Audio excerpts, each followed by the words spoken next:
क्यों इंस्पेक्टर साहिबा इतनी सुनसान रात में कहां घूम रही है? तुझे डर नहीं लगता है क्या? ये एरिया बहुत खतरनाक है। वो काका छोड़ लो, मुझे जनता दो। नेहा वर्मा जो एक आईपीएस अफसर थी, एक मीटिंग के बाद अपने घर वापस लौट रही थी। रात का 1 बज चुका था और वह बेंगलुरु की सुनसान रोड पर तन्हा चल रही थी। चलते चलते जब वह एक सुनसान मुकाम पर पहुंची तो सड़क के दरमियान एक बूढ़ा साधु खड़ा था, और जैसे ही उस बूढ़े साधु ने थोड़े हौसले से एक खूबसूरत और जवान लड़की को रात के उस पहर अपनी तरफ आता देखा तो वह बेसब्री से उसका इंतजार करने लगा। अचानक बूढ़ा साधु सड़क के दरमियान आकर खड़ा हो गया और नेहा का रास्ता रोकते हुए उसे ऊपर से नीचे तक घूरते हुए देखने लगा। नेहा उसकी साइड से गुजरकर आगे की तरफ चलने लगी तो अब बूढ़ा साधु उसके पीछे पीछे चलने लगा। हर तरफ रात का अंधेरा पूरी तरह से छाया हुआ था और नेहा का दिल धड़क धड़क रहा था। अचानक बूढ़ा साधु पीछे से तेजी से उसकी तरफ बढ़ा और उसके बाजुओं को पकड़ते हुए बोला, हाँ, कहां से आ रही हो और मुझसे मिले बगैर जा रही हो?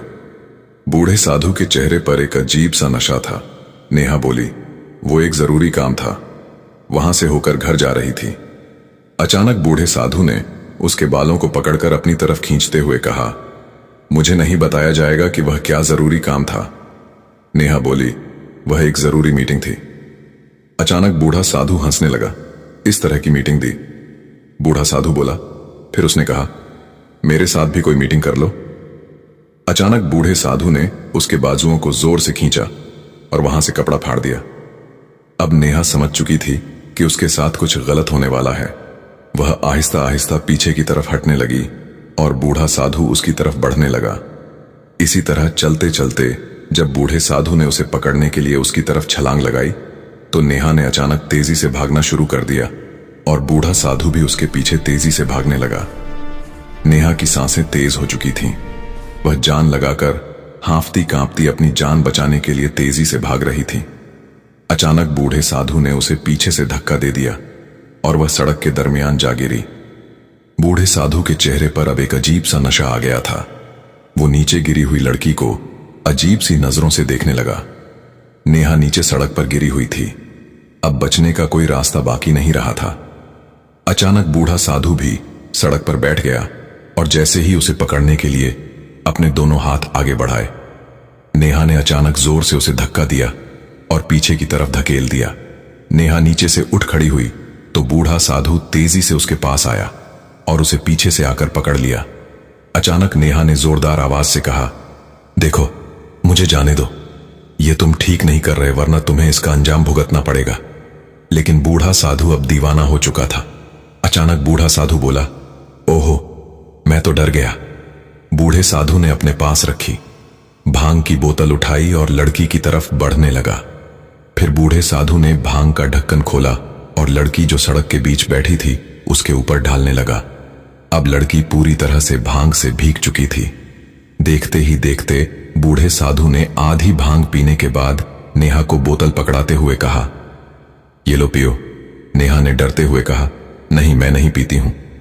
बूढ़े साधु ने नेहा के बदन को घूरते हुए कहा, पी लो, वरना तेरे साथ वह करूंगा कि तू किसी को भी दिखाने के काबिल नहीं रहेगी। नेहा जो एक आईपीएस अफसर थी ने बूढ़े साधु के हाथ से वह बोतल लेकर पीने लगी। अब बूढ़ा साधु बेसब्री से नेहा की तरफ देखने लगा, जैसे उसका मकसद पूरा होने जा रहा हो। और फिर क्या होना था, देखते ही देखते नेहा का सारा वजूद जैसे चकरा गया। उसने अपने दोनों हाथ सर पर रख लिए। क्या हो रहा है? बूढ़ा साधु इंतजार में था कि उसका नशा अपनी इंतहा को पहुंचे और उसी वक्त नेहा मदहोशी के आलम में सड़क के बीच लेट गई। नेहा अब नीम बेहोश पड़ी थी और उसके कानों में बूढ़े साधु की हंसी गूंज रही थी। अचानक बूढ़ा साधु उसके करीब आया और झुककर उसके चेहरे को गौर से देखने लगा। उसने अपना हाथ बढ़ाया और उसके बालों की एक लट अपनी उंगलियों में लपेटते हुए मुस्कुराते हुए बोला, हाँ, अब मजा आएगा। बूढ़े साधु की आंखों में दहशत थी और उसमें वैसी भूख भी। लेकिन जैसे ही बूढ़े साधु ने आगे बढ़कर नेहा के गाल को छूने की कोशिश की, छिन एक छंकार हुई। नेहा ने जमीन पर पड़ी वह बोतल अचानक उठाकर पूरी कोशिश से बूढ़े साधु के सर पर दे मारी। बूढ़े साधु की आंखों के सामने अंधेरा छा गया और उसका मुंह जख्मी हो गया। वह वहीं जमीन पर लड़खड़ाता हुआ गिर पड़ा। बूढ़ा साधु पल भर के लिए सन्न रह गया। नेहा जमीन पर गिरते सिमटते कांपते हुए उठने लगी। उसकी सांसें तेज थीं, कदम लड़खड़ा रहे थे। नशे की वजह से उसे चक्कर आ रहे थे, पर वह पूरी ताकत से दूर भागने लगी। तभी जमीन पर पड़े बूढ़े साधु ने चिल्लाते हुए कहा, क्या देख रहे हो? पकड़ो उसे, उसकी सजा अब उसे जरूर मिलेगी। बूढ़ा साधु तेजी से उसकी तरफ भागा। नेहा अभी कुछ दूर ही पहुंची थी कि बूढ़े साधु ने जाकर नेहा को पांव से पकड़ लिया। अचानक बूढ़ा साधु गुस्से में भागते हुए पास आया। अब उसकी आंखों में वैश्य लालिमा भर गई थी। उसने नेहा को खींचकर अपने पास किया और उसके कान के पास गरजते हुए बोला, तूने मेरे साथ खेलने की कोशिश की, अब तेरी सजा और भी बढ़ गई है। नेहा की सांसें अटक रही थीं, वह बेबस दिख रही थी। फिर बूढ़ा साधु उसे बांह से पकड़कर खींचते हुए जंगल की तरफ ले जाने लगा। नेहा ने खुद को छुड़ाने की कोशिश की, लेकिन बूढ़े साधु ने और मजबूती से उसे पकड़ लिया और खींचते हुए जंगल में एक पुरानी कोठी के करीब ले आया। नेहा समझ चुकी थी कि अब उसके साथ कुछ गलत होने वाला है। तभी बूढ़े साधु ने कोठी का दरवाजा खोला और नेहा को अचानक कोठी के अंदर धक्का दे दिया। अब रात का आखिरी पहर था। सुनसान जंगल और कोठी के अंदर पड़ी हुई जवान और खूबसूरत नेहा और अपना बदला लेने तथा मन की आग बुझाने के लिए आतुर बूढ़ा साधु। अचानक बूढ़े साधु ने तेजी से दरवाजा बंद किया और खुद भी अंदर घुसा। उसकी आंखों में वहशत की चमक थी और सांसों में नशे की बदबू। उसने आगे बढ़ते हुए नेहा की ठोड़ी को सख्ती से पकड़ लिया और गरज कर बोला, अब देखता हूं तेरा गरूर कहां जाता है। तुमने मुझे सबके सामने जलील किया है, अब तुम्हारी चीखें ही मेरी जीत बनेंगी। नेहा की आंखों में आंसू थे और होठों पर सरदन सा था। वह खुद को कोने में समेटने लगी और जैसे ही बूढ़ा साधु झपटने ही वाला था, नेहा की नजर सामने रखे पुराने लकड़ी के तख्ते पर पड़ी। वहां एक लंबा हथियार सा डंडा रखा था। बूढ़ा साधु ने झुककर उसका चेहरा छूने की कोशिश की, लेकिन नेहा ने पूरी ताकत से वह डंडा उठाया और सीधे उसके जबड़े पर दे मारा। बूढ़ा साधु एक भयानक चीख के साथ पीछे हटा और उसका मुंह लहूलुहान हो गया। नेहा ने एक पल में बिना दरवाजा खोले अंधाधुंध भागना शुरू कर दिया। रात के सुनसान भरे जंगल की राह पर वह नंगे पांव दूर भाग रही थी। पीछे बूढ़ा साधु पीछा कर रहा था। नेहा की सांसें तेज थीं और उसके पांव छलनी हो चुके थे। तभी पीछे से बूढ़े साधु की भारी आवाज गूंजी, भाग तीरा, लेकिन आज तो मेरे हाथ से बच नहीं सकती। वह पागलों की तरह जवान नेहा को दबोचने के लिए पीछा कर रहा था। नेहा ने चारों तरफ निगाह दौड़ाई तो जंगल के किनारे उसे एक पुराना सा गेट दिखा। गेट आधा खुला था और भीतर बस अंधेरा ही अंधेरा था। यह बेंगलुरु के करीब कोई पुराना खंडहर सा कारखाना था। नेहा के कदम अपने आप उस तरफ बढ़ चले। वह लड़खड़ाती हुई जैसे ही भीतर घुसी, वहां टूटी फूटी ईंटें और जंगालुदा मशीनें बिखरी पड़ी थीं। नेहा एक मशीन के पीछे जाकर हांफती हुई छिप गई। उसका दिल जोर जोर से धड़क रहा था, जिसने सुनसान रात को और भी दहशतनाक बना दिया था। कुछ पल बाद गेट धड़ाम से खुला और बूढ़ा साधु अंदर घुस आया। उसके कदमों की आहट गूंज रही थी। कहां छिपी है? उसकी आवाज कारखाने की दीवारों से टकराकर गूंजी।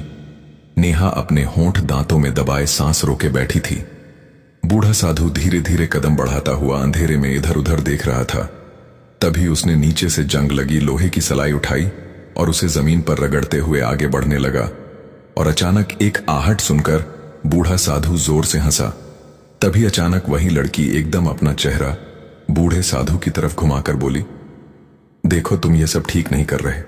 जो तुम अब करने वाले हो उसका अंजाम तुम्हारे साथ बहुत बुरा होगा। कानून तुम्हें इसकी सजा देगा। बूढ़ा साधु हंसते हुए बोला, अरे पागल लड़की, क्या तू अभी भी सोचती है कि मैं तुझे ऐसे ही जाने दे दूंगा? आखिर मैं एक साधु हूं। कानून वही है जो मैं चाहूं और अभी इस वीरान जगह पर कोई तेरी चीखें सुनने वाला नहीं। नेहा डरते डरते वहां से उठ खड़ी हुई। अब बूढ़ा साधु नजदीक आकर उसके शरीर की खुशबू सूंघने लगा। अचानक नेहा ने एकदम बूढ़े साधु को जोर से पीछे की तरफ धक्का दिया और कारखाने से बाहर निकल आई। फिर तेजी से एक बार फिर दूर अपने गले से लगाने लगा। नेहा ने कहा, पहले मुझे यह बताओ, क्या तुम वाकई में इतने ताकतवर साधु हो और जो चाहो वो कर सकते हो? बूढ़ा साधु ने घमंड भरे लहजे में कहा, हां, नेहा ने अचानक बूढ़े साधु का हाथ पकड़ा और उसे कोठी की तरफ ले जाने लगी। बूढ़ा साधु हैरान होकर यह सब देखने लगा। चलते चलते वह दोनों कोठी के पास पहुंचे। अब उस सुनसान जंगल में रात का आखिरी पहर था और वहां सिर्फ नेहा और बूढ़ा साधु मौजूद थे। जैसे ही वह कोठी के पास पहुंचे, नेहा अचानक कोठी के अंदर दाखिल हुई और वहां से एक लाल रंग का दुपट्टा उठा लिया। नेहा अब अपने असली मकसद की तरफ बढ़ रही थी। उसने कहा, मैं नहीं मानती कि तुम इतने पावरफुल हो और यह सब कर सकते हो। बूढ़ा साधु, जो अपने पद के घमंड में चूर होकर बोल रहा था, कुछ समझ नहीं पाया और अपने मोबाइल से नेहा को उन सब लड़कियों की तस्वीरें दिखाने लगा जिनके साथ उसने गलत काम किए थे। वो बड़े घमंड से अपने गुनाह गिनाने लगा। कल मैंने ऐसा किया,